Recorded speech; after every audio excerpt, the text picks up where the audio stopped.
Bé, comencem, si us sembla, doncs amb aquesta sessió. Bon dia a tothom. Em passaré al castellà, que tenim el José Ricardo aquí.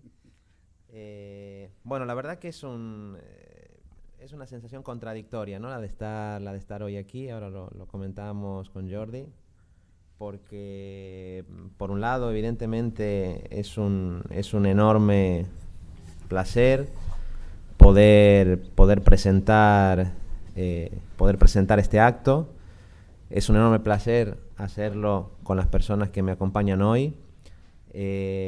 Refleja muy bien lo que nosotros querríamos que fuera el Born como espacio de memoria, de reconstrucción de la memoria democrática, de lucha contra la impunidad, y de lo que querríamos que fuera eso, ¿no? El ejercicio de un derecho civil al que toda la ciudadanía tiene derecho. Es cierto que produce un sinsabor, porque con dos personas como Merche García Arán y como José Ricardo Prada aquí, uno querría que esta sala estuviera repleta, uno querría que hubiera mucha más gente, ¿no? También gente joven sobre todo, ¿no? Porque depende mucho de las nuevas generaciones que efectivamente esta lucha contra la impunidad sea efectiva. Uno querría que tuviéramos mejores medios para llegar a más gente. Finalmente esto lo organiza un gobierno municipal que lo impulsa, ¿no? Y aún así no es tan sencillo. Por eso digo que es una especie de sentimiento contradictorio el que tenemos, ¿no? Es un sentimiento contradictorio, pero bueno, que visto en una perspectiva más amplia, también debe situarse en una iniciativa que, hay que decirlo, no se había producido antes en Barcelona, una iniciativa específica de este tipo, que en un espacio como es el Born, pero en cualquier otro espacio, se haya hecho, ¿no? Una exposición específica sobre la tortura, se haya puesto sobre la mesa la cuestión de la impunidad de la dictadura, también en tiempos de democracia. Nos parece que esa es una batalla importante, que hay que darla por todos los medios, que seguramente hay que darla mejor de la que la hemos dado, ¿no? Pero que es una batalla fundamental, sin la cual muchas otras cosas no tendrían sentido, ¿no? Por eso yo, como primer teniente de alcalde, y teniendo unas agendas que son, la verdad, infernales, me parecía importantísimo, y se lo dije a Ricard, estar en este acto. Yo quería estar en este acto como reconocimiento a las personas que están aquí, a la lucha de las personas que están aquí, al coraje de las personas que están aquí en esta mesa y que están aquí en esta sala, porque veo también mucha gente que lleva muchos años luchando en diferentes frentes con muchísima valentía, y por la que tengo muchísima admiración, ¿no? Y hoy, para tratar un tema específicamente, que es el tema de la amnistía, el tema de la ley de amnistía, de las estrategias, digamos, jurídicas para combatir la impunidad, ¿no? ¿Cuáles son esas estrategias? Poder afinar mejor, digamos, cuál es la situación en la que nos encontramos y por dónde tendríamos que ir. Y por lo tanto, aunque lo vayamos a hacer en petit comité, creo que la verdad que eso es un lujo, por el cual yo, al menos, estoy muy agradecido, ¿no? Son esas pequeñas cosas que, cuando uno está en la institución, que es un sitio que tiene muchos momentos de infelicidad, hay algunos momentos que justifican el estar ahí, y este es uno de esos momentos, ¿no?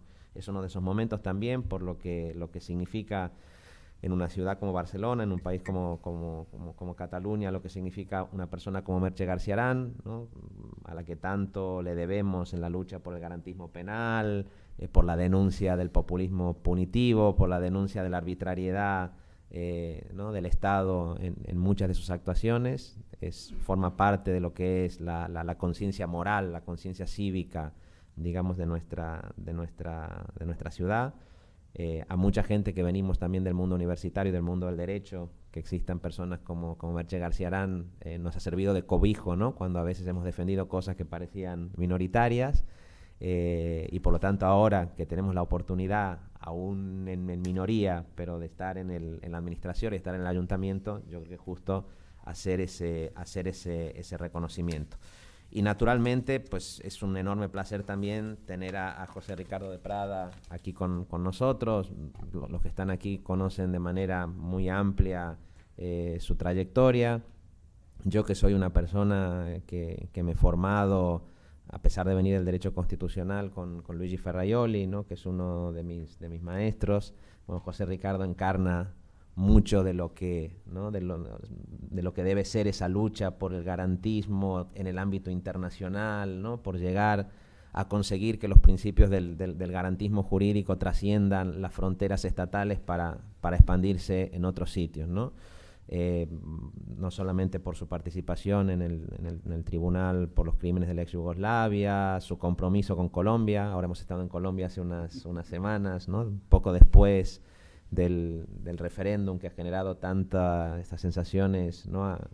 Agrias en mucha gente, pero también mucha esperanza, porque ahora en la calle hay una movilización importante, ¿no? Intentando que todo lo que ha generado o que han generado los procesos de paz pues no queden, no se vean frustrados, ¿no? Y tengan como una continuidad. Bueno, sin más preámbulo, les doy la palabra a ellos y lo digo con toda honestidad, sintiéndome muy honrado de estar en esta mesa y agradeciéndole también a Ricard Viñas, al comisionado de Memoria Histórica, que lo haya hecho posible. Molt bé, moltes gràcies. Això funciona? Sí? Funciona, crec que sí. Vale. Que he donat una classe aquest dematí i no estic per moltes virgueries, a part que no és un dia alegre, les coses com siguin. Moltes gràcies, Gerardo, moltes gràcies, Ricard, a tots els organitzadors, Javier Tebar, gràcies per la invitació i moltes felicitats per la seva organització. Jo continuaré en castellà també, perquè el José Ricardo i jo, que som amics de fa molts anys, abans hem estat parlant una mica de què diria cadascú i tal, i crec que són dues ponències que es poden complementar bastant. Estem d'acord amb pràcticament tot, i alguna cosa que no, però precisament perquè ell segueixi còmodament la meva intervenció, doncs passaré al castellà, a part que és la meva llengua materna, però bueno, això és una altra història. A veure, el título de la mesa esta, la verdad es que me ha inquietado un poco, porque esto del modelo para armar, no sé si lo había entendido bien, pero en todo caso aparecía los conceptos de la justicia transicional y la ley de amnistía, que yo me he centrado en el caso de la española. Serán los dos bloques de mi intervención, que intentaré que no supere los 20 minutos como nos han pedido. Primero, algunas consideraciones sobre qué es esto de la justicia transicional, que es algo que más o menos es conocido, pero es posible que alguno no lo conozca plenamente. A ver, según la Secretaría General de la ONU, la justicia transicional son todos los mecanismos para resolver los problemas derivados de un pasado de abusos a gran escala, a fin de que los responsables rindan cuentas de sus actos, servir a la justicia y lograr la reconciliación. Es decir, y además sigue diciendo que es un instrumento necesario para fortalecer el Estado de Derecho tras una situación de conflicto. Este es un concepto, el de justicia transicional, especialmente acuñado en los años 80-90 del siglo pasado, sobre todo en procesos de cambio en Latinoamérica, África, Asia, y aproximadamente hay acuerdo en que esa idea de justicia transicional incluye tres elementos, o tiene tres patas, se asienta sobre tres patas: el derecho a la verdad, el derecho a la reparación y el derecho a la justicia. Muy brevemente, sobre el derecho a la verdad, además de estas declaraciones, existe la obligación internacional de los Estados de investigar las violaciones de los derechos humanos. Y esto está relacionado con el derecho a la verdad, pero esto lo dice ni más ni menos que el Pacto Internacional de Derechos Civiles y Políticos de Nueva York del 66, que fue ratificado por España en el 77. Por tanto, obligación de investigar. De investigar en términos genéricos, no solo la investigación que tenga que acabar en un juicio penal. Quiero decir que instrumento de investigación son también, por ejemplo, las comisiones de la verdad, que se han constituido y que han trabajado en muchos países saliendo de una situación de dictadura. En España no ha habido grandes iniciativas públicas en este sentido. La Ley de la Memoria Histórica del 2007 menciona el tema de la búsqueda de la verdad y de la investigación, pero prácticamente deja el tema en manos privadas. Es decir, se fomentarán los instrumentos, etcétera, pero lo deja prácticamente en manos privadas. Sobre el derecho a la justicia, de hecho a la reparación lo vamos a dejar, reparación en sentido económico, etcétera, vamos a centrarnos en estos dos polos. Sobre el derecho a la justicia, claro, si a la justicia es la justicia penal, porque hay otras justicias, en España, como ustedes saben de sobras, está absolutamente condicionada por la ley de amnistía del 77, que es la segunda parte de mi intervención. En cualquier caso, ideas que a mí se me ocurrían como perspectivas más bien para el futuro, si queremos. Básicamente dos y muy simples. Una, que la justicia transicional es muchas más cosas que la justicia penal. La justicia penal es una parte importante, importantísima de la justicia transicional, pero es una de las partes, está todo lo demás. Y además la justicia penal es desde luego la más difícil y es algo que puede generar muchas expectativas que luego lleven a frustraciones. Y la segunda idea, que en mi opinión el recurso a la justicia penal en España, que se alentó básicamente a partir de los años 2000 con el caso del juez Garzón y después la justicia internacional en Argentina, etcétera, etcétera. Yo creo que esto estamos hablando ya de los años 2000 y promoción de la justicia penal. Antes de eso yo no tengo demasiadas noticias, a pesar de algunos casos a los que me referiré luego. Yo creo que se recurrió a esas alturas a la justicia penal, que ya era difícil, básicamente porque se había hecho muy poco o casi nada en los otros elementos de la justicia transicional, en el derecho a la verdad y en el derecho a la reparación. Es decir, en cierta forma, es una interpretación personal, no sé si es por esto o no, pero da bastante esa impresión. Se acude al final a la justicia penal, que es la más difícil, sobre todo tantos años después, porque no sé, como último recurso para conseguir reparación, verdad, es decir, para conseguir los otros elementos de la justicia transicional. En cualquier caso, ese recurso a la justicia penal, como les decía y como saben ustedes, está condicionado por la ley de amnistía española. Y entonces entro ya en la segunda parte. Siempre me pasa igual, me pongo a correr y luego me sobra tiempo. O sea, me ha pasado esta mañana en clase directamente. Bien, porque soy muy respetuosa con el tiempo y entonces me pasan estas cosas, ¿no? Bien, la segunda cuestión, el tema de la ley de amnistía española. Yo creo que hay algunas cosas que hay que tener presentes para entenderla. El contenido seguramente ustedes lo conocen, luego me referiré a él, pero 40 años después es bueno interpretar la situación histórica en la que eso se produjo. Yo creo que hay elementos que son específicos del caso español, de la dictadura española, y que no son apreciables en otros casos como algunas dictaduras latinoamericanas, etc. Ese rasgo genuino del caso español es que el régimen franquista surge de una guerra civil. Surge de una guerra civil que había durado 3 años, que había partido al país por la mitad y que suponía llevar, digamos que era una confrontación que estaba en todo el seno social. Y eso dura una generación o más, seguramente. Este es digamos, no es que complique más las cosas, pero es un elemento a tener en cuenta. El hecho de que hubiera habido una división social cruenta que perduraba en la memoria colectiva. Yo les adelanto mi opinión. Yo creo que durante la transición, que podemos decir desde el 77 hasta el 82 aproximadamente, no se podía ni se quería hacer mucho más de lo que se hizo. Pero desde la consolidación democrática, que algunos sitúan en el 82, pero bueno, los años a mediados de los 80, yo creo que se podía y se debía haber hecho bastante más. Y muchos de los problemas que tenemos ahora proceden de que no se hiciera nada desde el momento en que ya había condiciones para hacerlo. Es decir, hubo que esperar 30 años para la visibilidad oficial de las víctimas del franquismo. Y por otra parte, y esta también es una observación muy personal, yo no comparto ni la visión modélica de la transición, aquella que asombró al mundo y que bueno, que aquí lo habíamos hecho todo magníficamente bien, ni el planteamiento contrario, y permítanme, pero por razones generacionales. Tampoco comparto que todos los males del presente se deban a la transición. Y además esa interpretación, que yo creo que históricamente no es rigurosa, y en la sala Hay historiadores que a lo mejor tienen otra interpretación, pero no comparto en absoluto esa interpretación de que la transición fue una especie de pacto espurio de despacho entre élites políticas. No fue ni mucho menos así, porque interpretarlo así es menospreciar a los miles de demócratas que lucharon, que hicieron posible esa transición, que lucharon en todos los ámbitos, en la universidad, en los barrios, en el movimiento obrero, y algunos están en la sala. Entonces, fue eso también, hizo imposible que se perpetuara el régimen después de la muerte del dictador, y me parece que borrar toda esta parte de lo que supuso la transición es sencillamente un error de memoria histórica, y un menosprecio para los luchadores antifranquistas.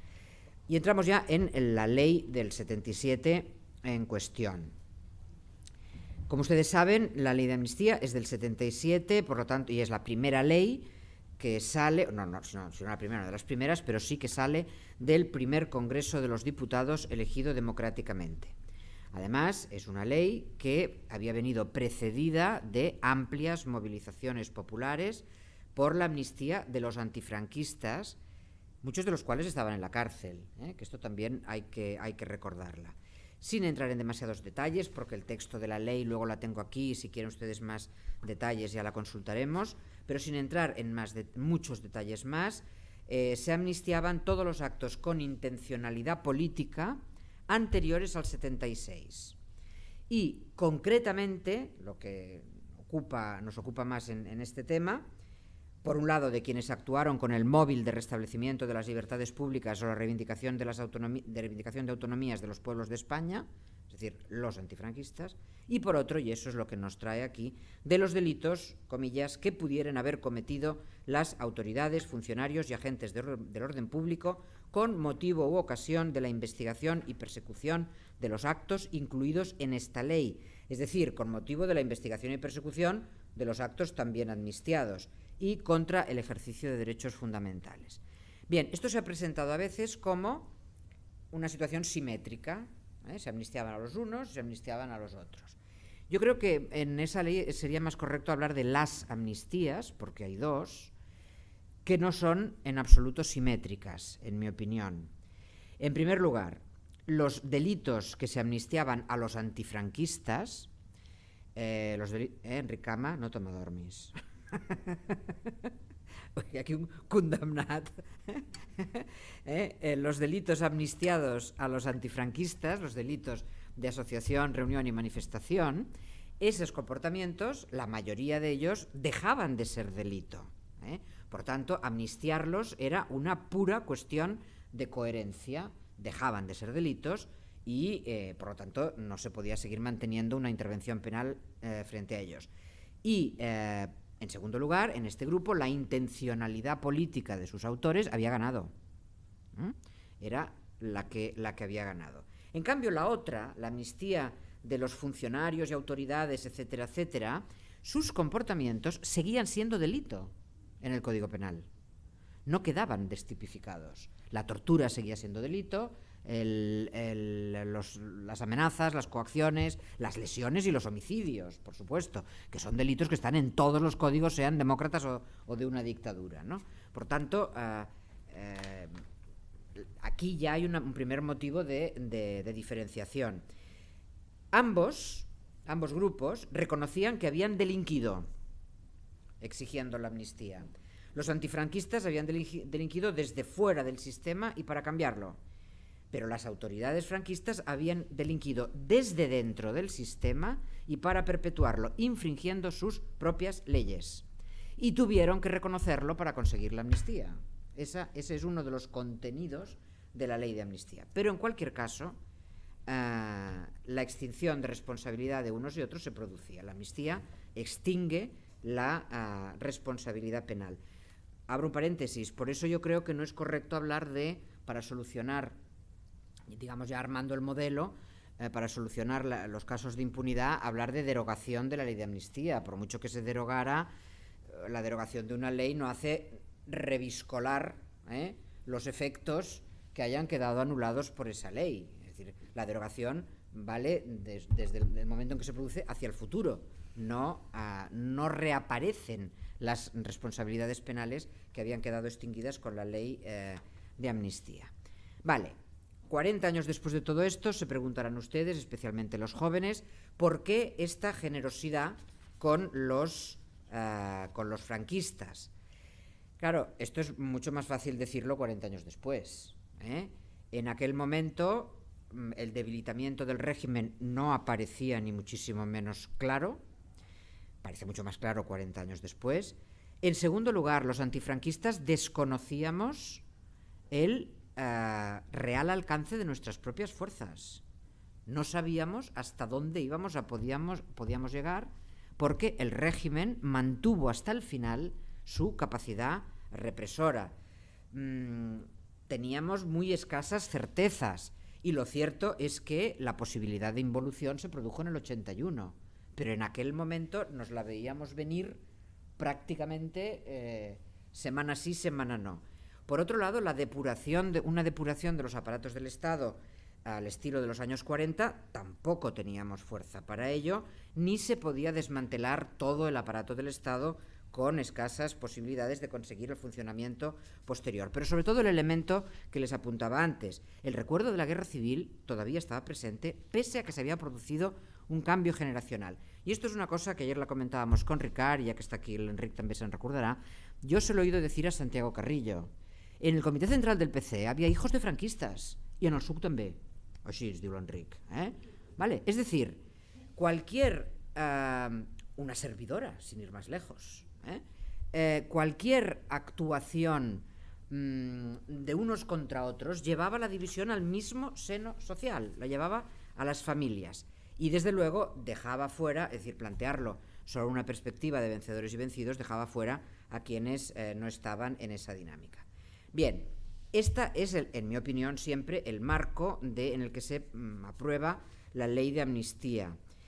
Yo creo que en estos momentos la reivindicación de la justicia penal es difícil en muchos casos, por razones legales, pero también por razones de hecho, por las pruebas, porque muchos responsables ya están muertos, pero quedan algunas. Desde luego, ante una ley de amnistía, sea la española, sea cualquier otro, y pasó en el caso de Chile, se abre la puerta de la justicia internacional.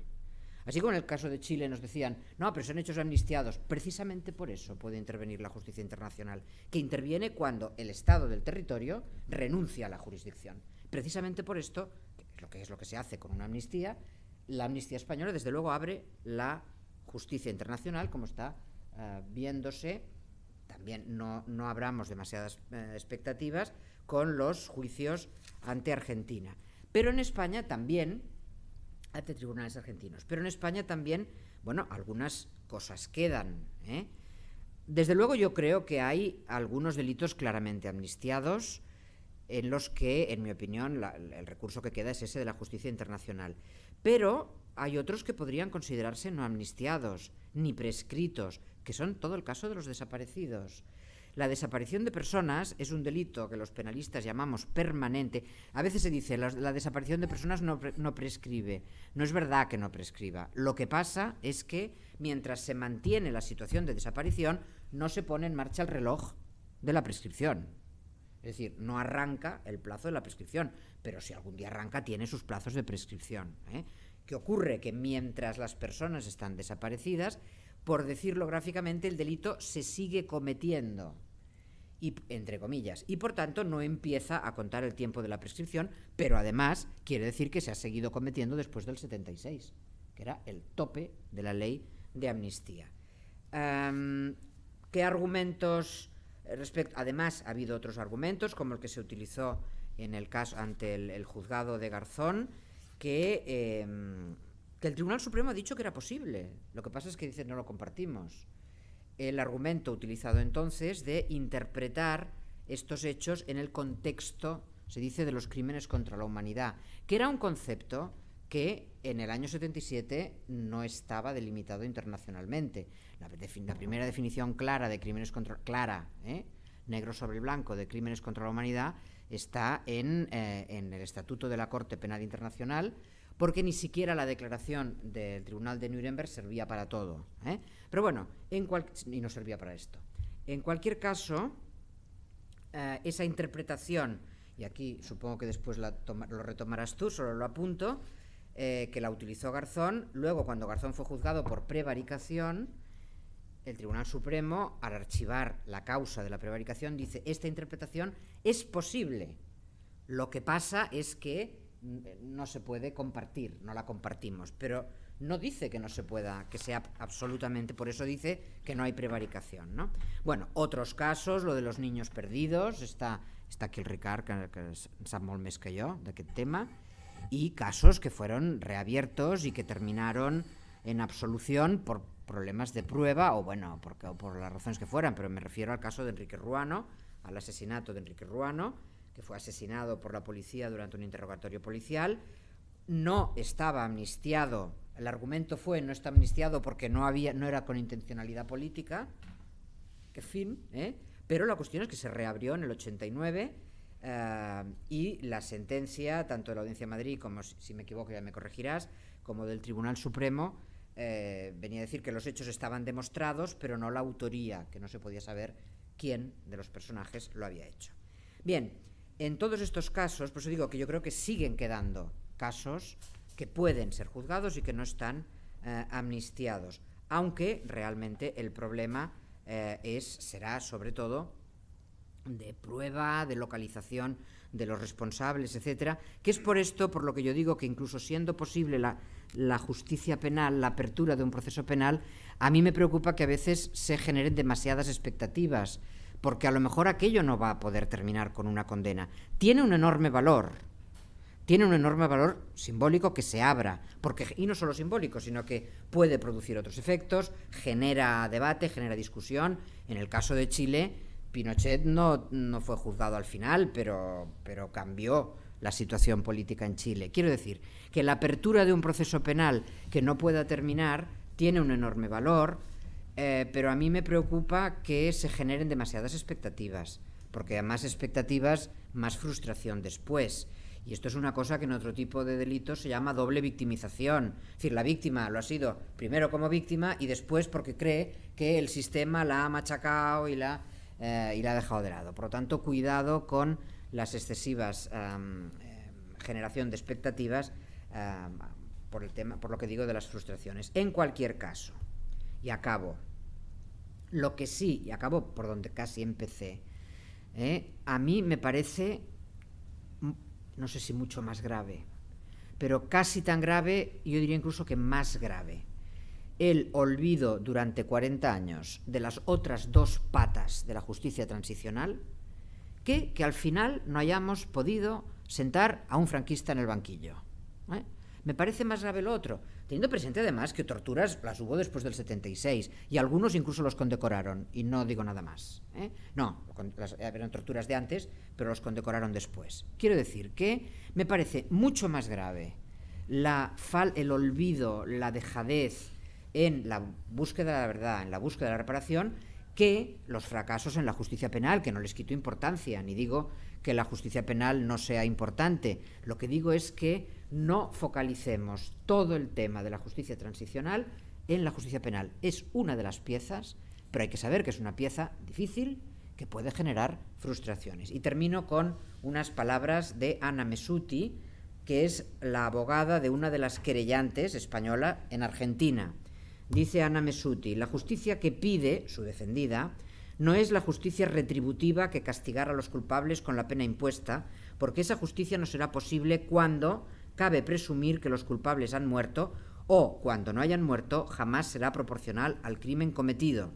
Lo que pide su defendida es decir lo que tiene que decir, y que se diga lo que se ha de decir en el lugar donde se ha de decir. Claro, podemos acudir a la justicia penal para eso, pero a lo mejor hay otros instrumentos bastante más fáciles. Y ahora ya, Ricardo, que no está de acuerdo con todo lo que yo he dicho, pero precisamente por eso creo que se complementan. Yo creo que sí estamos de acuerdo en lo esencial. Sí, en lo esencial, sí. Adelante, Ricardo.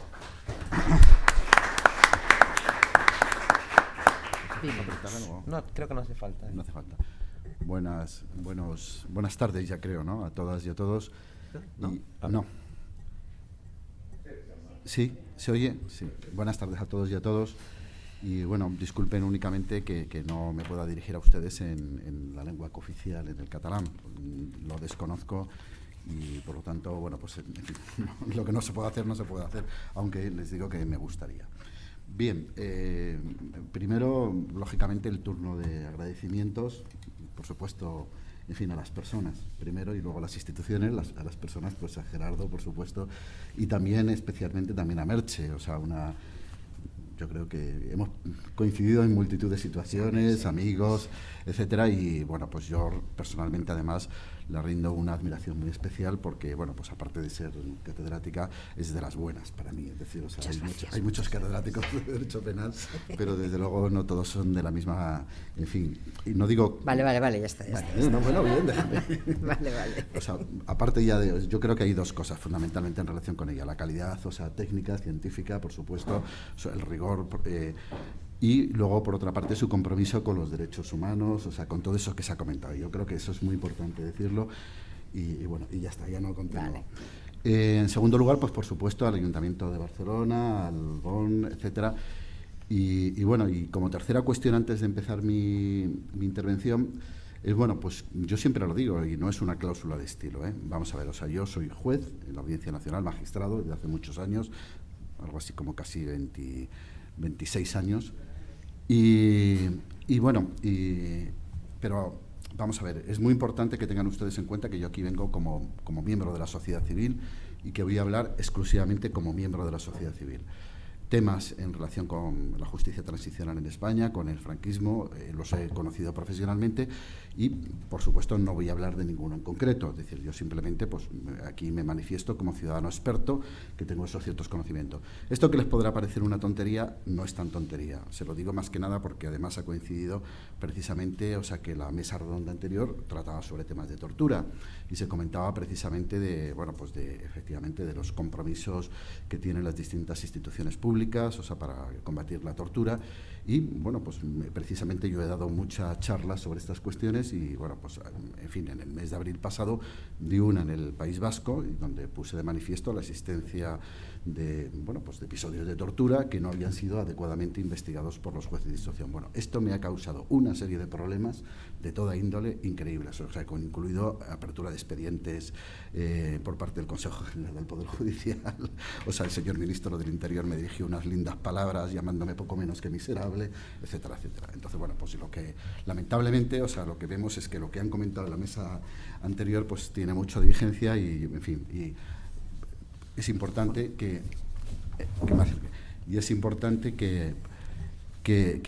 únicamente tengan en cuenta el valor de mis palabras exclusivamente, o sea, como provenientes de un ciudadano normal y corriente que tiene cierto conocimiento de este tema.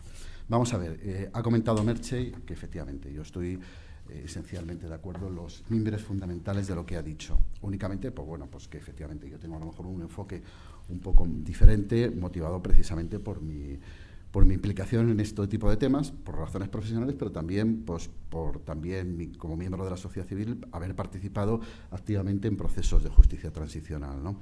Entonces, a mí lo que sí me parece muy importante es que, darse cuenta que este concepto de justicia transicional, pues en el fondo es muy pragmático, es decir, pues cabe casi de todo, pero lo que sí es cierto es que en los últimos tiempos sí hay una cierta tendencia a la categorización, a la dogmatización, precisamente para tratar de decir que no todo vale, o sea, y de que ha habido muchos modelos en la historia, pero que, pues los modelos han ido evolucionando y que lo que en algunos momentos no era exigible, en estos momentos sí es exigible, y que hay una serie de componentes básicos en la justicia transicional que necesariamente se tienen que dar y se tienen que dar en suficiente cantidad como para poder decir que efectivamente, ha habido cuando menos una satisfacción suficiente a las víctimas, se les ha de alguna manera restituido de alguna manera en su dignidad, o sea que eso es lo que realmente en principio procuraría la justicia transicional. Entonces, vamos a ver, los elementos con los que cuenta la justicia transicional son los que nos ha comentado Merche, ¿verdad? Justicia, reparación, garantías de no repetición, y pues no tienen por qué darse en unas proporciones determinadas, pero sí, como digo, tienen que darse en suficientes proporciones, y lo que no se dé en justicia en estado puro, podríamos decir, se tiene que dar en verdad o se tiene que dar en reparación. Ha habido procesos de justicia transicional, por ejemplo en Sudáfrica, que prescinde prácticamente prácticamente del tema de la justicia, pero va a otros, como son las comisiones de la verdad, etcétera. Mi modelo, por lo menos pienso, es que es necesario, es imprescindible que contenga suficientes grados de justicia, sobre todo en relación con una serie de crímenes, los crímenes internacionales.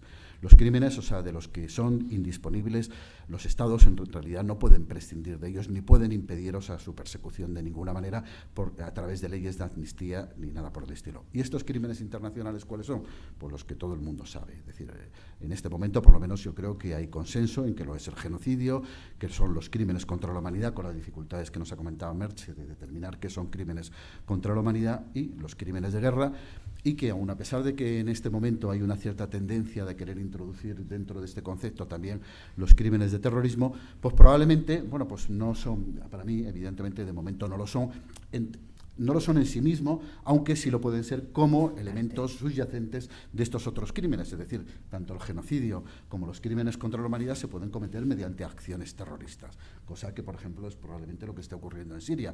En Siria se habla de terrorismo, pero yo francamente creo que es una guerra, con perdón, donde en el contexto de una guerra se está introduciendo efectivamente terrorismo como un elemento precisamente para conseguir acabar con el enemigo o efectivamente o crímenes contra la humanidad o incluso genocidio. Es decir, yo no me voy a pronunciar exactamente sobre el tema.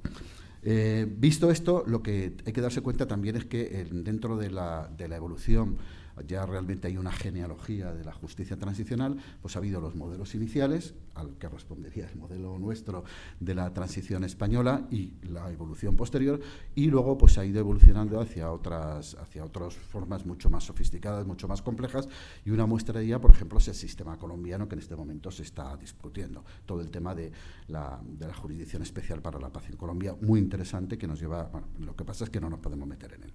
Entonces, ya esto, pues yo creo que sí nos pone en situación y, bueno, pues tenemos que ver que efectivamente nuestro sistema corresponde a una de las generaciones más, podríamos decir, elementales, más primarias, menos desarrollada, menos sofisticada de justicia transicional. El problema es que nuestro modelo, como todos estos modelos, o sea, que comienzan en la época de los 70 y tanto, de los 80, en realidad son modelos que han quedado abiertos porque efectivamente, o sea, la sociedad va evolucionando y va exigiendo precisamente que se dé respuesta a determinadas situaciones, que es ni más ni menos que lo que está ocurriendo, yo creo, en estos momentos en la sociedad, o sea, del Estado español. Bien, ¿qué es lo que ocurre? Pues bueno, pues que efectivamente hay una gran polémica, hay gente que dice que el modelo de la transición democrática es un antimodelo, etcétera. Bueno, yo ahí, bueno, pues tampoco me quiero meter en polémicas, o sea, con Merche, pero yo no critico la transición fue lo que ocurrió en su momento, pero el problema es que el modelo de justicia transicional español tiene la transición y todo lo que ha ocurrido después de la transición, que eso es lo importante. Y ahí es como no se ha sabido gestionar después, probablemente. Vamos a ver, yo por tanto digo que el modelo de justicia transicional español parte de lo que es la transición española, con todas sus bondades, defectos, pero bueno, ahí está, y yo creo que hay que valorarlo, pero luego hay un impasse tremendo que a partir de un momento se vuelve a retomar, o sea, y fundamentalmente a partir del año 2000, como ha comentado Merche, y que, bueno, pues tiene luego pues un punto de inflexión en precisamente la ley de amnistía del 2007, que no resuelve nada y que lo único que hace es que privatiza en gran medida y que deja claro que efectivamente no se va a hacer nada en temas de justicia y que no se va a hacer nada tampoco, o se va a hacer muy poco, se va a hacer algunas cosas en el reconocimiento, o sea, de las víctimas y sobre todo en el reconocimiento de personas que sufrieron consecuencias gravísimas de procesos tanto judiciales, o sea, como militares, o sea, consejos de guerra, etcétera, sin llegar realmente a dar verdaderas soluciones. Y desde el punto de vista de lo que es en definitiva algo que es absolutamente trágico para nosotros, como es el tema de los desaparecidos, pues que no se iba a hacer nada y que lo único que se iba a hacer era entregar la pala a los ciudadanos para que lo buscaran de una manera individual o organizada. Y ese modelo luego, posteriormente, se trató de alguna manera, o sea, yo no digo de forzar, pero sí realmente las iniciativas del juez Garzón, quisieron reactualizar la situación, lo que provocó precisamente, yo creo que es la tercera fase, desde mi punto de vista, de nuestro modelo de justicia transicional, que es el cierre o el enterramiento de la justicia transicional, o sea, o por lo menos de las posibilidades que hay por parte del Tribunal Supremo en 2 resoluciones, o sea, que yo creo que son 2 hitos, o sea, dos contrahitos, 2 hitos en el sentido más negativo de la palabra, que son precisamente la sentencia de absolución de Baltasar Garzón en la causa de prevaricación y luego del año 2012, de 27 de febrero del 2012, la sentencia 101, que como la voy a citar, hablaré de sentencia 101, y luego el auto de un mes después, del 27 y 28 de marzo del año 2012. Entonces, en esto se marca ya perfectamente cuál es la posición de la jurisdicción, que era precisamente la que tendría que haber probablemente, en fin, permitido avanzar en este tema. O sea, y la posición de la jurisdicción es ni más ni menos que, bueno, pues que prácticamente cerrar, dar un espaldarazo absoluto a la ley de amnistía. Bien, yo quiero plantear una serie de cuestiones, no sé cuánto tiempo tengo, que a mí me parece fundamental. Por una parte, o sea, el que, bueno, pues tenemos, o sea, yo les he comentado que efectivamente, o sea, el elemento justicia, que era lo que era esperable por parte del Tribunal Supremo, el elemento justicia, cuando menos, desde mi punto de vista, tendría que haber abarcado a lo que son los crímenes internacionales. Es verdad, o sea, que en el momento en que se cometieron los hechos y posteriormente, o sea, dentro hay que darse cuenta que hablamos de 3 fragmentos de tiempo, o sea, distintos dentro de lo que es nuestra transición, es decir, el tema de la guerra civil, el tema de la inmediatamente después de la guerra civil, es decir, todos esos consejos de guerra que se produjeron, etcétera, etcétera, y luego el tema ya de la transición, perdón, el tema de la dictadura franquista, ¿no?, donde ya, bueno, pues había, en fin, sobre todo a partir de cierto momento, se siguió produciendo esa violencia sistemática contra población civil, sobre todo no ya tanto de desapariciones forzadas, sino sobre todo a través de detenciones ilegales, torturas, etcétera, etcétera. Bien, a eso, desde luego, yo creo que el Tribunal Supremo debió de haberle dado alguna respuesta.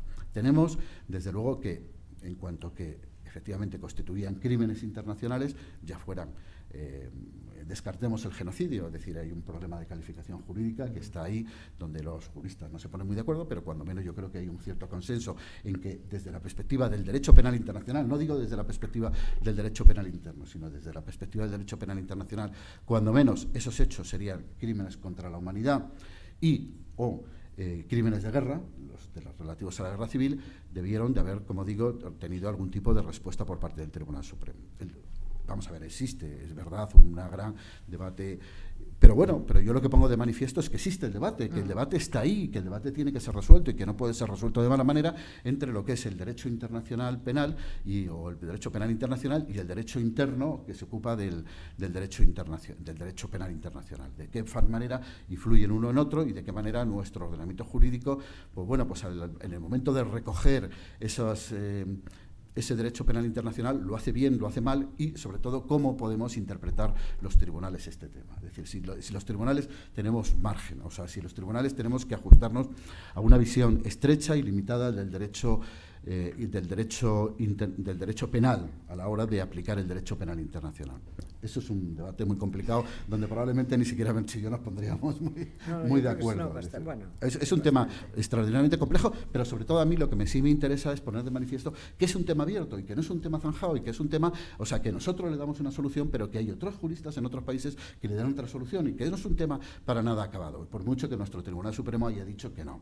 Y que, por ejemplo, Merche ha puesto de manifiesto que incluso el Tribunal Supremo ha hecho ciertos esfuerzos para decir, vale, muy bien, nosotros no aplicamos, ateniéndonos al principio de legalidad, por ejemplo, los crímenes contra la humanidad, eso lo dijo de alguna manera en esta sentencia 101, pero también lo dijo la sentencia de Cilingo, que es donde realmente yo creo que hay que meterse en el 2007, dijo, no, vamos a ver, nosotros no podemos aplicar, en la sentencia de Cilingo lo que hizo el Tribunal de Instancia fue directamente aplicar los crímenes contra la humanidad en relación a hechos ocurridos en el 2003, cuando lo que es cierto es que en nuestro derecho, en los crímenes contra la humanidad se habían regulado por primera vez en el año 2003, en la reforma del 2003, o sea, y que concretamente, bueno, pues habían entrado en vigor el código en el noviembre del 2004.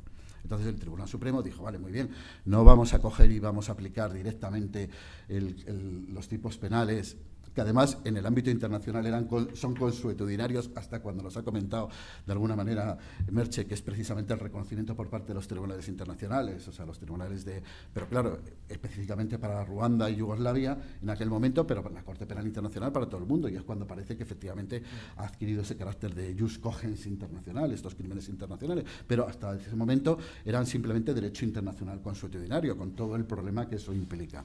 Pero bueno, la cuestión está en que, vamos, el Tribunal Supremo lo coge y yo creo que en una sentencia muy interesante, da un salto, no digo en el vacío, porque yo estoy absolutamente de acuerdo con esa interpretación, yo voy bastante más lejos, pero bueno, pero cuando menos eso está muy bien. Es decir, son crímenes subyacentes que se cometen dentro del contexto de crímenes de crímenes contra la humanidad, con lo cual internacionaliza de alguna manera esos crímenes y llega a determinadas consecuencias, como es que, por ejemplo, que esos crímenes que no entraban dentro de la jurisdicción universal tal como venía definida en aquel momento en la Ley Orgánica del Poder Judicial, sí son perseguibles internacionalmente. Y el Tribunal Supremo reconoce que son perseguibles internacionalmente. Y de alguna manera no necesita meterse en el tema de la prescripción porque realmente, o sea, no estaban prescritos, o sea, según nuestro derecho, ni según el derecho argentino, o sea, el tema silingo se refiere a la dictadura argentina.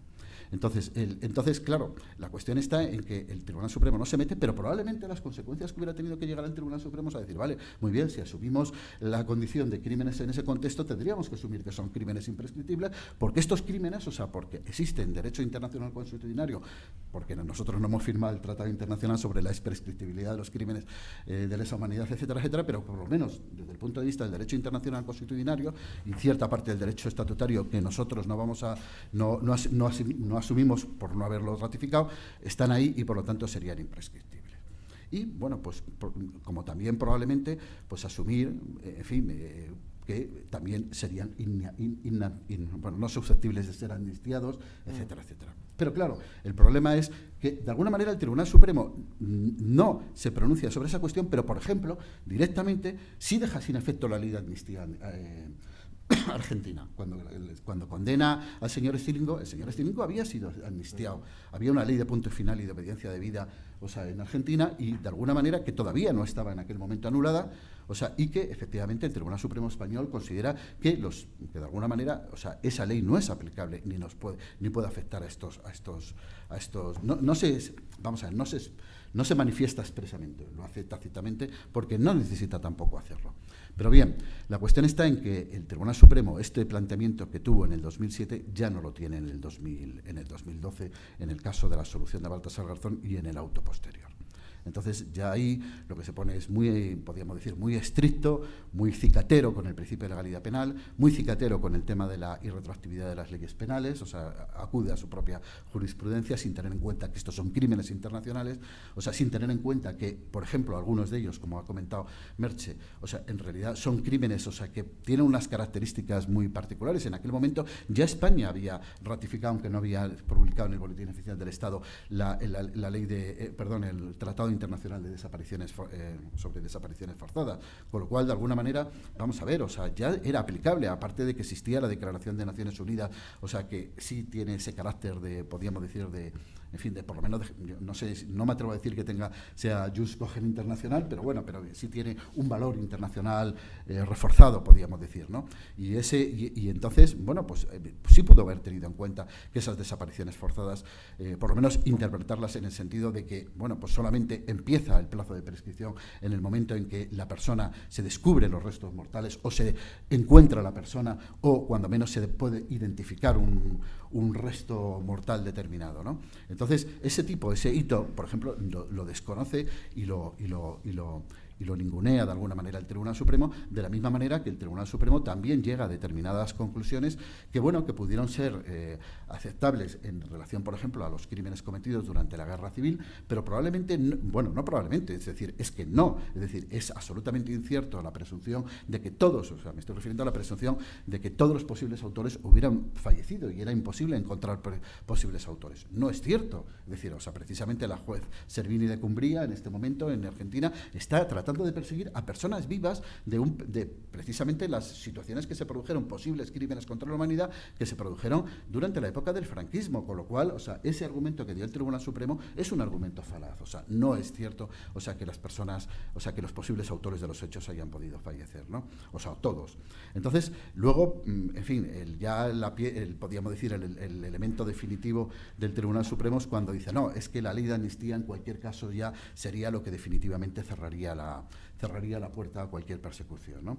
Entonces, vamos a ver, o sea, eso es darle un valor a la ley de amnistía que yo creo que no tiene. Vamos a ver, Merche nos ha comentado, y ahí voy a ir un poco terminando, Merche nos ha comentado que efectivamente la ley de amnistía está ahí, tiene un texto determinado, pero desde mi punto de vista admite interpretaciones. Vamos a ver, o sea, yo creo que efectivamente la ley de amnistía, pues bueno, pues en su momento fue utilizada pues para tratar de conseguir un efecto inmediato, pero ese efecto inmediato probablemente no tendría por qué haber desplegado todos sus, o por lo menos haberse mantenido durante todo este tiempo, porque probablemente pues esta evolución que se ha producido en la interpretación de lo que es en definitiva los crímenes internacionales impide realmente que esa ley de amnistía pudiera alcanzar a los crímenes internacionales.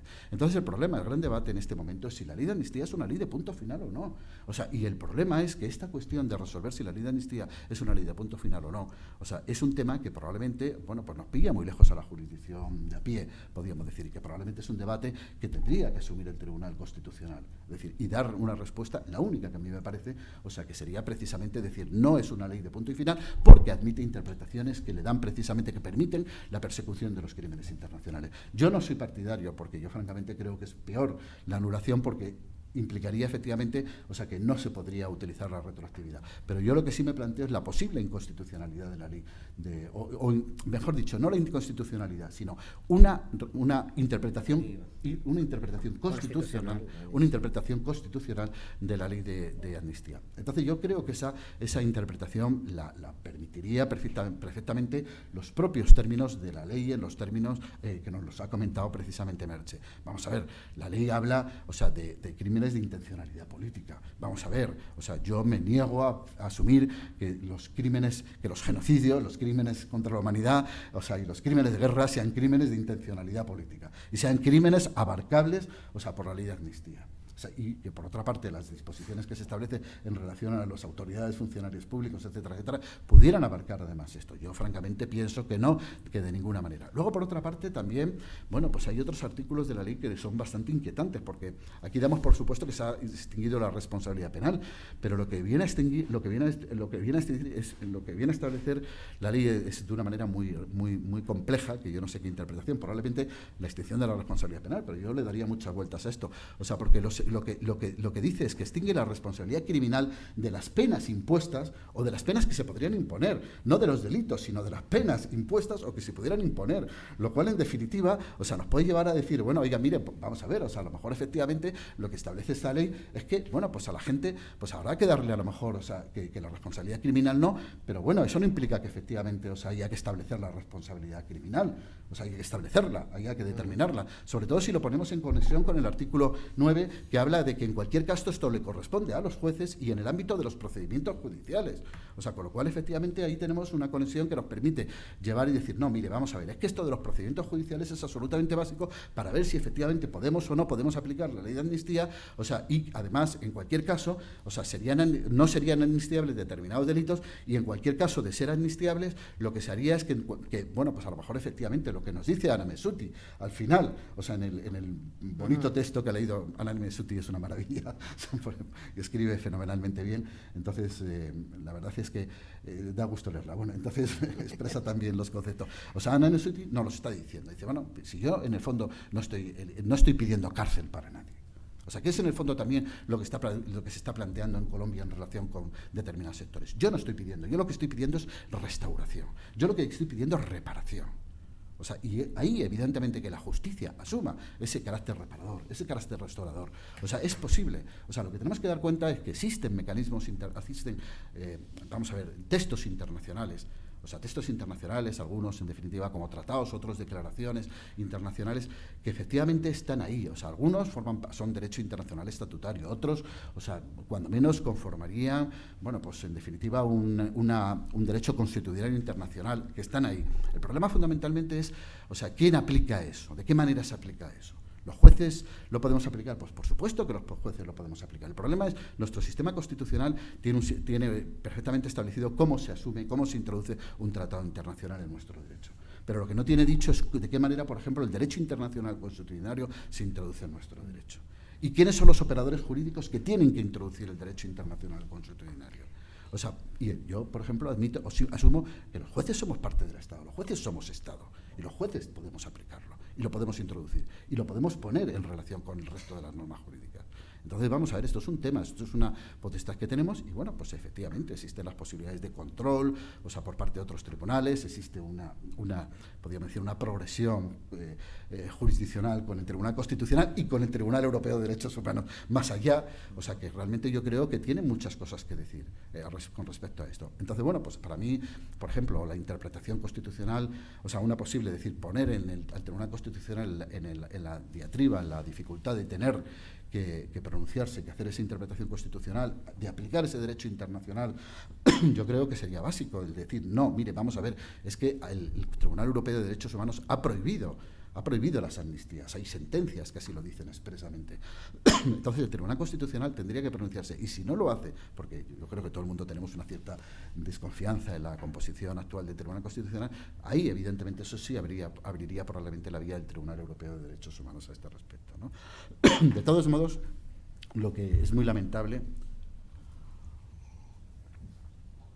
es, por ejemplo, la respuesta que está dando o que se ha dado, no digo desde la jurisdicción, porque todavía no sé cuál es, sino por ejemplo, desde la Fiscalía ante las iniciativas de la jueza Servini de Cumbría, es decir, desde otra jurisdicción que sí se ve amparada por el derecho internacional y no se ve amparada por nuestras limitaciones internas para perseguir estos delitos. Me estoy refiriendo a las causas seguidas en Argentina en relación con los temas del franquismo, donde muy recientemente la Fiscalía ha hecho una instrucción dirigida a todos los fiscales, donde realmente, bueno, es una pieza maestra de lo que no debe ser, en definitiva, la interpretación, o sea, una interpretación actual del derecho a la luz del derecho internacional. Yo, sinceramente, les aconsejo que lo lean ustedes, pero lo más inquietante de todo, aparte ya de determinado tipo de comentarios, de determinado tipo de manifestaciones, de, por ejemplo, en ningún momento hablar de crímenes cometidos, es decir, empieza diciendo, no, estos son hechos, o sea, son hechos cometidos por españoles contra españoles, no habla de delitos, o sea, de cometidos por españoles contra españoles, habla de hechos cometidos de españoles contra españoles, o sea, con lo cual negando, o sea, que las autoridades, que la justicia argentina tenga ninguna competencia. Pero luego no habla en ningún momento, o habla una vez, creo, la dictadura, o sea, no utiliza realmente, parece que quiere negar lo evidente, o sea, es decir, incluso lo que hay un cierto consenso ya en nuestro panorama político, ¿no?, de admitir efectivamente que, bueno, pues que hubo una dictadura franquista, etcétera, pues ni siquiera lo asume. Y, bueno, pues al final termina además con una admonición, con una especie de amenaza velada a los jueces diciéndonos, o sea, bueno, pues tengan ustedes en cuenta que en su momento, cuando fue asuelto el juez Garzón, en cualquier caso, el Tribunal Supremo dijo que había sido un error, una actuación errónea por parte del juez Garzón. Lo único que, vamos a ver, o sea, no había llegado a los límites, al umbral de poderse considerar que era prevaricación. Pero bueno, claro, en aquel momento y de esa manera. Oiga, mire, ahora viene a decir, eso a lo mejor puede cambiar, y que los jueces, o sea, que se dediquen a darle auxilio a la señora Servini, pues igual cometen un delito de prevaricación. Bien, bueno, con esto doy por terminada la intervención.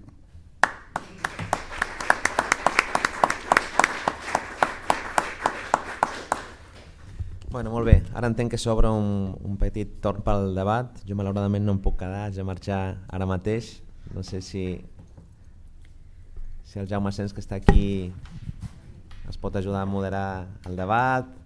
Jaume, no sé si vols venir. Sí, jo haig de marxar ara. Ja acabem. Venga, hasta luego, Gerardo. Muy bien.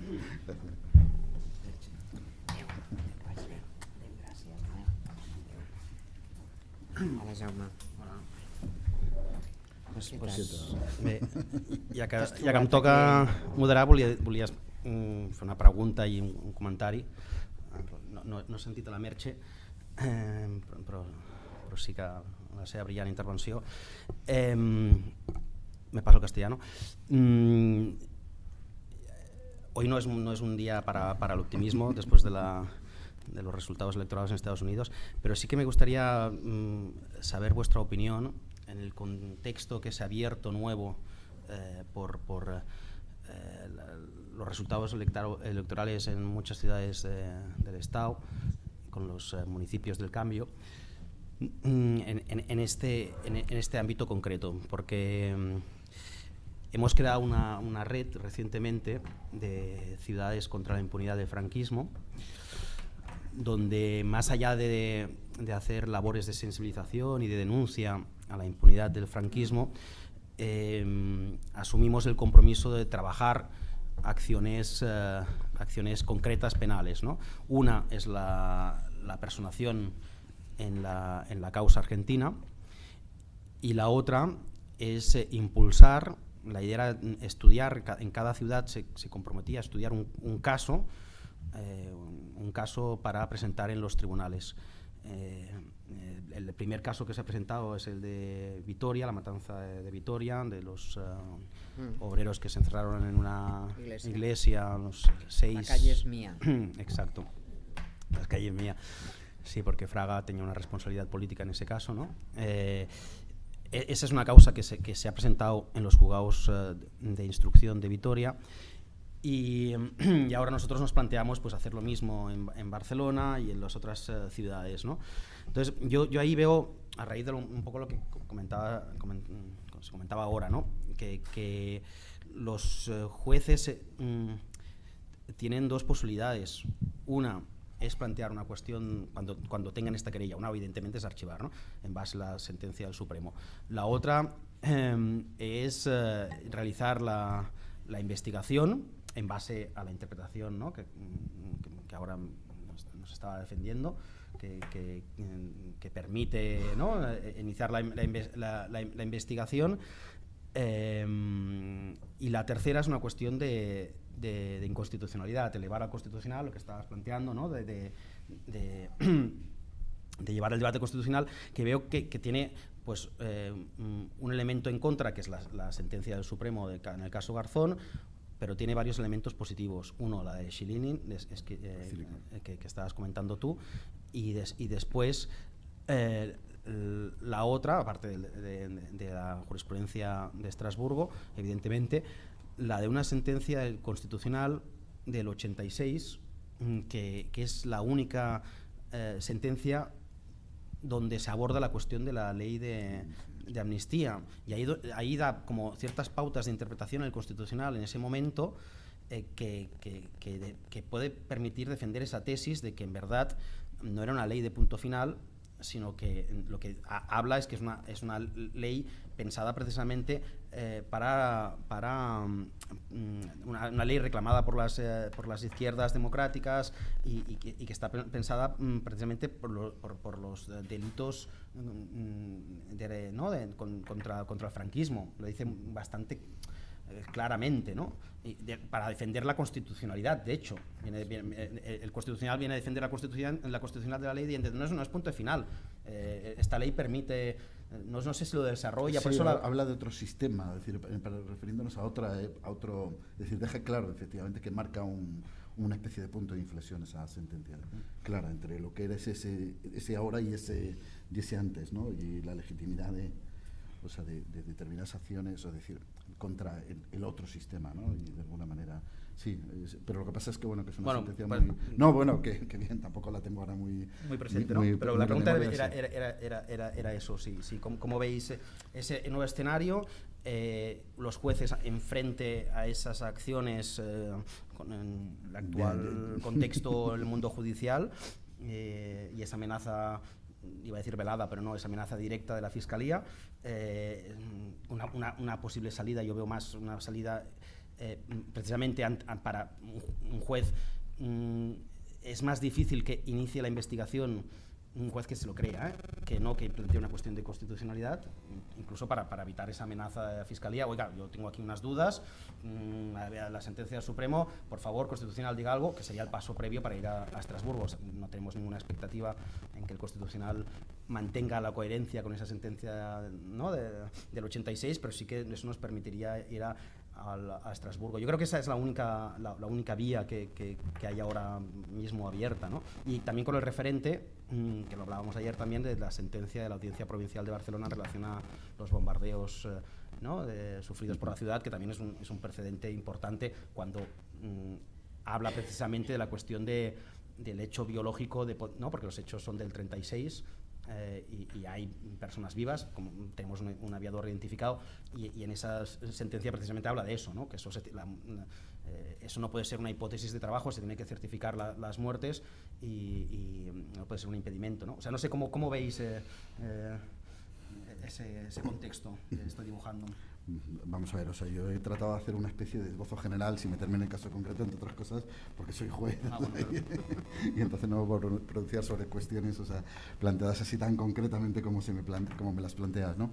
Pero bueno, a mí, francamente, yo, desde un punto de vista puramente teórico, general, yo creo que he planteado el marco. Yo también, porque hemos estado discutiendo de este tema antes de empezar la mesa redonda, también efectivamente, bueno, pues hay que darse cuenta de los riesgos que tiene emprender vías como esta, porque en el fondo también es la tremenda frustración. Es decir, hoy por hoy los tribunales somos lo que somos y ya está, punto. Y entonces, bueno, pues cualquier tipo de iniciativa siempre ha encontrado con interpretaciones muy negativas, en el fondo muy políticas desde mi punto de vista. Es decir, o sea, vamos a ver, o sea, en el fondo la solución que adopta el Tribunal Supremo en la sentencia 101 no es una solución, aunque está amparada jurídicamente y aunque tiene una estructura jurídica, sin embargo es una decisión de justicia transicional, es un acto de justicia transicional que lo que dice es que lo que estamos haciendo es, de alguna manera, o sea, no evolucionar la justicia transicional y remachar la justicia transicional tal como en su momento se pudo haber diseñado en la época de la transición. Pudo haber hecho otra cosa distinta, decir, bueno, vamos a reabrir otra cuestión.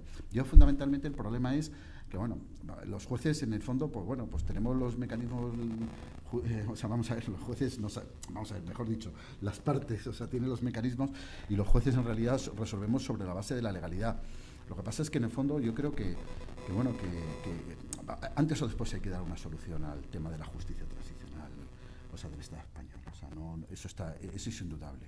O sea, y que no puede quedarse en una situación como la que existe, eso totalmente. O sea, que al final sea una solución judicial o que sea una solución política, yo francamente, bueno, yo creo que planteamientos judiciales, o sea, como los que nos comentas, John, yo creo que pueden terminar siendo muy positivos para al final llegar a determinadas soluciones políticas, pero yo no creo, o sea, que en sí mismo consigan grandísimas cosas. En realidad, o sea, lo que hay que darse cuenta es que yo incluso pienso que aun a pesar de que pudiera haber una condena por parte del Tribunal Europeo de Derechos Humanos, o sea, en realidad el Estado español seguiría, el Estado central seguiría tan absolutamente, o sea, mirando hacia otro lado, tan absolutamente obcecado en que todo se ha hecho bien y de que no hay nada que reabrir como lo ha estado hasta ahora. Si es que hay documentos absolutamente, desde mi punto de vista, absolutamente contundentes. O sea, yo creo que leer simplemente el informe del relator especial para la justicia transicional, para la verdad, para la justicia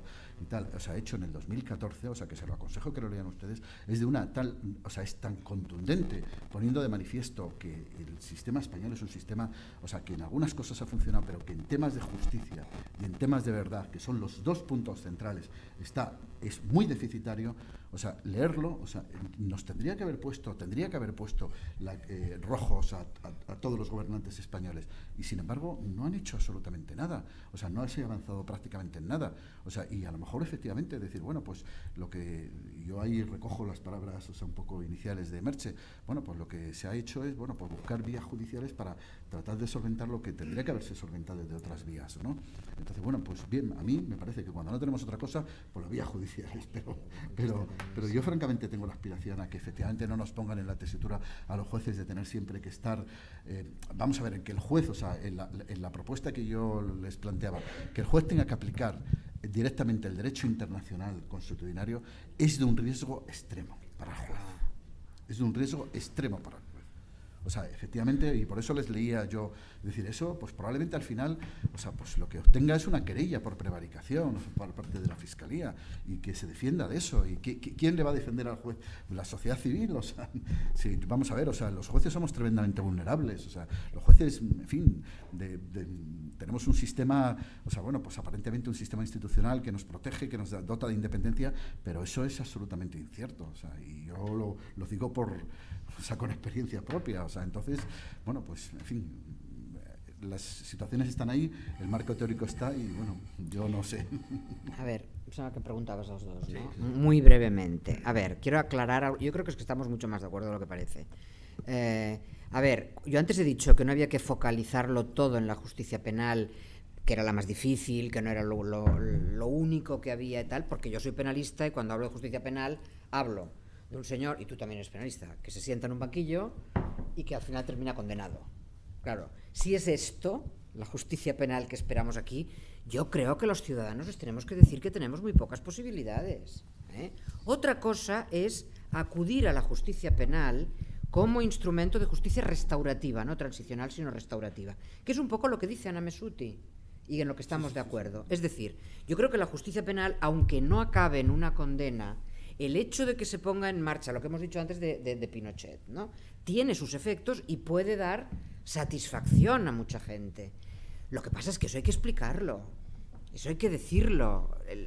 Yo sé de mucha gente que pensaba que los ministros franquistas iban a acabar sentados en el banquillo, y yo creo que esto hay que ser claro y no decir, vale, de acuerdo, abramos lo de Garzón abrió un procedimiento para investigar las desapariciones, que tampoco... Bien, esa utilización de la justicia penal me parece fantástica, Los argumentos que tú das, la interpretación de acuerdo al derecho internacional, por supuesto, completamente de acuerdo. El tema de la intencionalidad política ya lo tendríamos que discutir un poquito más, pero no pienso hacer de abogado del diablo, Es decir, que todo lo que sea generar este debate y decir aquello no es un punto final, estoy completamente de acuerdo. Yo he dicho que hay delitos no amnistiados, que no es una ley de punto final la ley de amnistía. Lo que digo es que en los otros, en los difíciles de juzgar y condenar, hay que advertir para qué estamos acudiendo a la justicia penal, es decir, o si no advertirlo, no generar excesivas expectativas, ¿no? Y lo vinculo con el tema de los municipios. A mí, los municipios, por el cambio, generando este debate y sobre todo creando una cultura de que esto no es un punto final, de esto vamos a seguir hablando, etcétera, etcétera, todo el apoyo, pero ni me fío del Tribunal Constitucional, ni me fío de Estrasburgo, ni me fío de la costumbre internacional, que es la que más miedo me da, porque veremos para dónde evoluciona la costumbre internacional. Veremos, De momento, la Convención contra la Tortura del 84, nos jugamos algo, ¿cuánto tardan en revisarla? Entonces, todo esto es lo que a mí me interesa poner sobre la mesa, pero en el punto de partida, en las conclusiones, completamente de acuerdo. Es decir, aquello no es un punto final, hay que seguir hablando, hay que decir que hay unos que no están amnistiados y otros que se puede hacer una reinterpretación constitucional de la ley de amnistía, etcétera, etcétera. En todo eso estoy absolutamente de acuerdo, es decir, no tengo ningún inconveniente. Lo que pasa es que me parece que es realmente difícil, pero bueno, ya nos hemos entendido, ¿no? Yo creo. No sé si el Ricardo se me ha echado la mano. A mí realmente lo que me preocupa por las responsabilidades que tengo y aparte de esto, pues como, lo que es mi propio oficio, realmente me preocupa muchísimo el tema de la doble victimización. Porque es algo que desde unos años hasta esta parte, desde hace unos 10 años, en mi opinión, se ha ido tomando lentamente. Creo que precisamente por lo que comentaba a Mercè García Arán, precisamente por la frustración que ha generado las decisiones políticas de no hacer nada o casi nada, o en cualquier caso muy poco, eso ha abocado a unas expectativas a las que en momentos determinados se pretende mostrar unas alternativas que, para ser suaves, diría que son sorprendentes hacia dónde pueden acabar, ¿no? Sorprendentes porque, sin ser yo un jurista, pero ni muchísimo menos, pero como persona instruida parece ser que van hacia la nada, ¿no? Y precisamente por ese motivo mi pregunta era, desde este punto de vista, Hace poco el Parlamento de Cataluña ha iniciado el trámite de una ley de nulidad de las sentencias de los consejos de guerra. Y sí que me gustaría conocer la opinión que puede haber sobre, en primer lugar, el trayecto que puede tener esta ley realmente, y en segundo lugar, qué efectos reales puede tener esta ley, ¿no? Esto en primer lugar. En segundo lugar, nuestra ley de amnistía es una ley de una gran densidad histórica. Digo densidad histórica no por la coyuntura en la que se genera, porque todas las leyes tienen su propia coyuntura, pero me refiero a densidad porque la amnistía es una propuesta política que nace al entorno de los años 40, por lo tanto, viene muy lejos, y que precisamente los representantes de quienes comienzan los años 40, desde sectores muy distintos que van desde el centro derecha hasta la izquierda, cuando se encuentran en la tesitura del cambio institucional que representa el 76, el 77, el 78, bueno, el debate que hay sobre la ley de amnistía en el Congreso de Diputados es muy interesante, porque allí realmente hay gente que tiene, bueno, pues una biografía de un nivel ético extraordinario. En realidad lo que sí están pidiendo, a pesar de que ahora podamos aquí, lógicamente, pues, en fin, dar lecturas y más lecturas buenas sin duda sobre la ley, lo que están proponiendo es de que nadie vaya al banquillo. O sea, no nos engañemos, ¿eh? Y eso se vota. Y se vota además no como un elemento de conciencia de traición, sino precisamente a partir de que se ha considerado que había una cosa que era reconciliación, que era un proyecto político, ¿no? Y que aquello culminaba ese proyecto político. Sin embargo, tal vez es que el gran drama está en la democracia, no en la transición, cuando realmente aquel proyecto político que se cumple de la reconciliación, puesto que hay un Parlamento y hay una Constitución me refiero en cuanto a pacto político constitucional, sea del 78, sea lo que sea.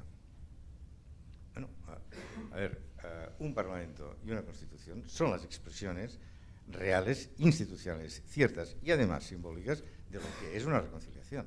Otra cosa es que me voy a tomar cervezas con quien sea, ese es otro problema. Pero bueno, aquel es el ámbito de reconciliación, ¿no? Y en los 80 y en los 90, pero sobre todo en los 80, a finales de los 80, la reconciliación se convierte en un discurso ideológico para encubrir todo lo que pueda venir. Cualquier tentativa de revisión de una ley, de reflexión de una sentencia, de retirada de un monumento, de cambio de una calle, etcétera, aparece inmediatamente la metáfora clínica de que se abren heridas, ¿no? Bueno, etcétera, etcétera. En ese sentido, bueno, yo me he llevado una gran alegría al ver de que la ley de amnistía, a pesar del artículo 2, que, bueno, yo leyendo el artículo 2 sí que me parece una ley de punto final, pero bueno, o sea, me creo que no lo sea, si es que hay posibilidades porque llego hasta donde llego, ¿no? Con interpretación histórica y basta, ¿no? Esto por una parte, pero sobre todo la primera a la que me refería, ¿no? Esas decisiones, tanto de crear una ley de nulidad, que me interesa saber cuál puede ser realmente su recorrido y hasta qué punto no puede generar una segunda frustración, o incluso la misma que la Argentina, ¿no? Y los trayectos que pueda tener. La ley esta, tot se l'acabo de passar, l'has visto? Sí.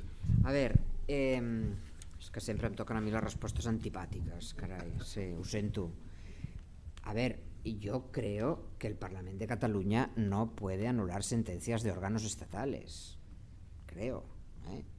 Confiemos en que no va ningún lanzado lo lleve al Tribunal Constitucional, porque entonces el Tribunal Constitucional dirá que no lo puede hacer y volveremos a tener otra vez el lío formado, ¿eh?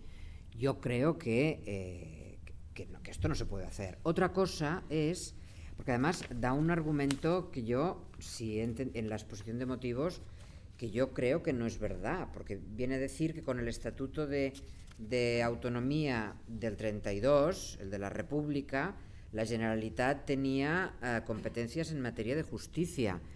Tenía competencias en materia de justicia como las que tiene ahora, en organización de tribunales y otras cosas, no sobre lo que hacían los tribunales, ¿eh? Por tanto, acudir, porque en la República, luego no, pero en la República había división de poderes. Entonces, en el Estatuto de la Generalitat, yo no soy especialista en el Estatuto del 32, pero la Generalitat republicana no tenía competencias para anular sentencias de los tribunales. Entonces, esto, claro, digo, és la resposta antipàtica, però és la que, ja que el Ricard em va demanar que m'ho mirés, li vaig estar donant voltes i tal, i jo, em sembla que es pot explicar així.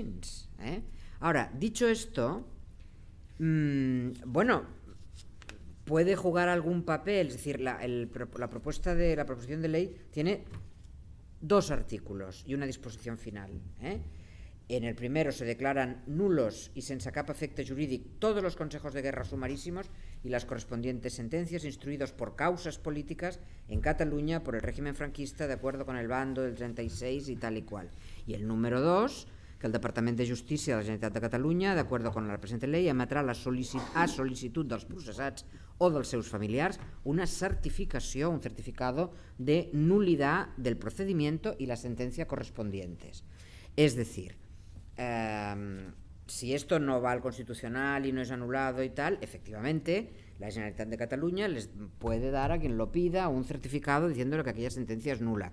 Yo creo que no es nula, pero en fin, pero es otra historia. No quiero decir que bueno, puede jugar un papel, si queréis, más bien simbólico, puede dar satisfacción a algunos sentimientos absolutamente respetables, pero los efectos materiales, es decir, yo no esperaría gran cosa de esta ley. Ahora, todo puede pasar. Yo creo que esto habría que explicarlo así, sobre todo para evitar la nueva frustración y otra vez, i ja hi som i tal. Clar, és que no... Jo crec que té molt poc recorregut. Després, en la disposició final... Oye, aquí, ¿tú ves lo que es el bilingüismo? ¿Has visto? La disposición final dice: se faculta al Gobierno de la Generalitat de Cataluña para establecer un procedimiento administrativo oportuno para desplegar el artículo 2, que es el del certificado, etcétera, etcétera. Los preceptos que eventualmente comporten la realización de gastos con cargo a los presupuestos de la Generalitat producirán efectos a partir de la entrada en vigor de la ley de presupuestos correspondiente. Es decir, las reparaciones económicas las puede acordar la Generalitat mañana en ejercicio de su autonomía presupuestaria sin necesidad de tener esta ley. Y las reparaciones económicas se pueden basar en cualquier otro texto, empezando por la memoria histórica, etcétera. Y además recuerdo que en la transición hubo algo, pero ahora no me quiero equivocar porque hablo muy de memoria, ¿no? Pero, és dir, jo, contestant al que em dius, jo crec que té poc recorregut. Ara, que pot donar satisfacció a sentiments absolutament respectables, allò dels efectes que parlàvem abans, tens raó, es que antes hemos estado hablando él y yo. Y yo le decía que efectos de la nulidad de las sentencias, hombre, la nulidad es, siempre lo digo al revés, extunc, ¿no? Desde entonces, ¿no? Ayer un jurista, colega, muy amigo, con el que también estuve hablando sobre este tema y que es especialista en el tema, me decía, bueno, pero es que mientras la sentencia no ha sido anulada, el culpable es culpable, si se anula se puede decir que es inocente. Sí, jurídicamente podríamos decir eso, pero es que a mí tampoco me hace mucha falta. Yo decir que Luis Companys era inocente, no necesito que lo diga el Parlament de Catalunya.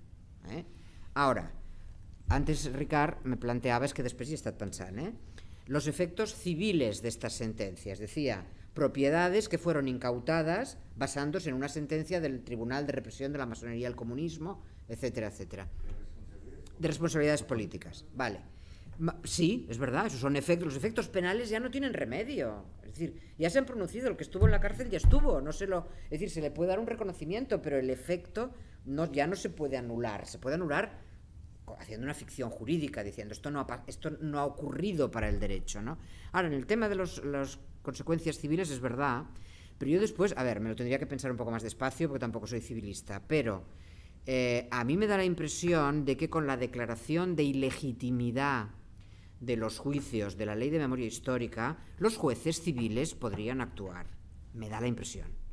Pero no necesitan la nulidad de esa sentencia. Pero, en todo caso, tampoco me pronuncio contundentemente, lo digo porque pensant així una mica ràpid, ¿no? a la pregunta que hacía Ricard. No sé si me he explicado. Es decir, si se aprueba y satisface sentimientos absolutamente respetables, pues muy bien, pero hay que explicar pues que no tiene mucho recorrido y que muchas de las cosas que se pueden conseguir, que se podrían conseguir con esto, primero que yo creo que no tiene competencias el Parlamento, pero pues también se pueden conseguir por otras vías o por la ley de memoria histórica.